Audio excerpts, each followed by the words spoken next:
د بینظیر د روپو لپاره چې کومو کسانو سیمان ناغستې دي نو د هغو لپاره دویمه مرحله شروع شوه چې کومو کسانو سیمان ناغستې دي نو هغو به اوس دا دویم کار چې دی دا به لازم کوي.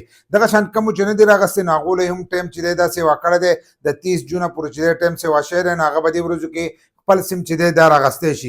خو کومو چې راغستی نو د هغو لپاره دا ویډیو چې دا لازم ده نو دا ویډیو معلوماتي او د غریبانو دپاره تاسو ویډیو راولئ دا مخکې شیر کړئ چې نورو کسانو ته هم ورورسي.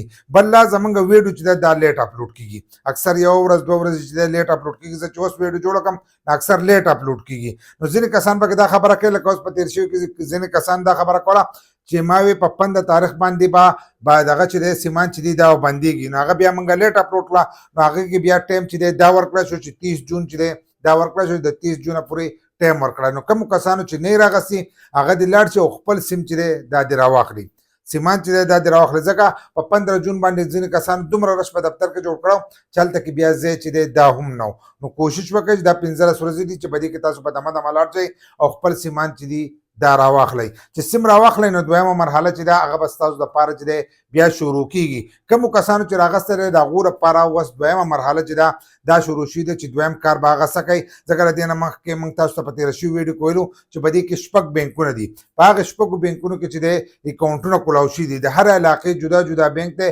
هر ضلع د هر ضلع جدا جدا بینک دی او په جدا جدا بینکونو کې ستاسو اکاؤنټونه چې دي دا کولاو شوي دي. چې په جدا جدا بینکونو کې کولاو شوي دي نو تاسو به کتلئ چې د بینک اکاؤنټ چې دی دا داسې نه کولاویږي. که تاسو د بینک اکاؤنټ کولاوهئ نو په هغې کې چې دی ګوتې ته ضرورت نن سبا چې دی لازم راځي چې تاسو ګوته نه یې لګولې نو ستاسو اکاؤنټ چې دی دا بیا محفوظ نه وي. ځکه چې دغه اکاؤنټ چې دی دا بیا هر سړی کولاولی شي.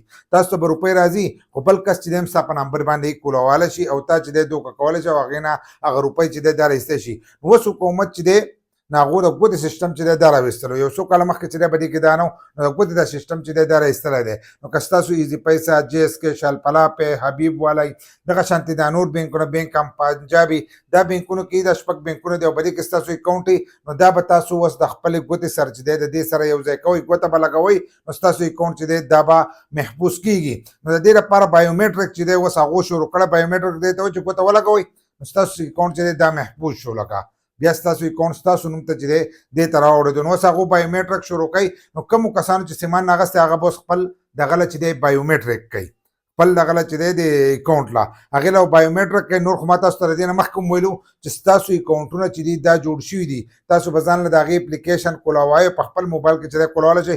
هغه ویډیوګانې چې دي هغه تاسو کتلی شئ ستاسو په موبایل کې به ستاسو اکاؤنټ چې دی دا به کولاوئ لکه ستاسو اکاؤنټ به جوړېږي نو دا جوړېده چې دی دا بیا به دې ګوته باندې چې ګوته تاسو ولګوئ نو په ګوته باندې به ستاسو اکاؤنټ چې دی دا به کولاو شي. دا به کوم ځای کې لګوئ دا دغه ده چې کوم ځای کې دا ستاسو کم یو بینک کې نو د هغې په هغې مشین باندې چې دی تاسو به ګوته لګوئ. ویډیو چې دا هغه بیا ډېره زیاته اوږدېږي په بله ویډیو کې چې دی بیا به درته دغه طریقه وښیم چې په کم بینک کې به لګوئ په کم ځای کې به تاسو ګوته لګوئ او په کومه طریقه باندې به ستاسو بایومیټرک چې دی دا به کېږي. خو ګوته چې دا هغه د دې لپاره لازم ده نو ګوته چې دی دا به تاسو اوس چې دی دا به لګوئ چې کومو کسانو سیمان راغلي کومو چې نه دي راغستی دې لاړ شي سیم دې راواخلئ چې هغو ته هم دا سټارټ شي که نه په غیر ګوتې نه چې دی تاسو ته بیا روپۍ چې دي دا نه شي میلاوېدلی.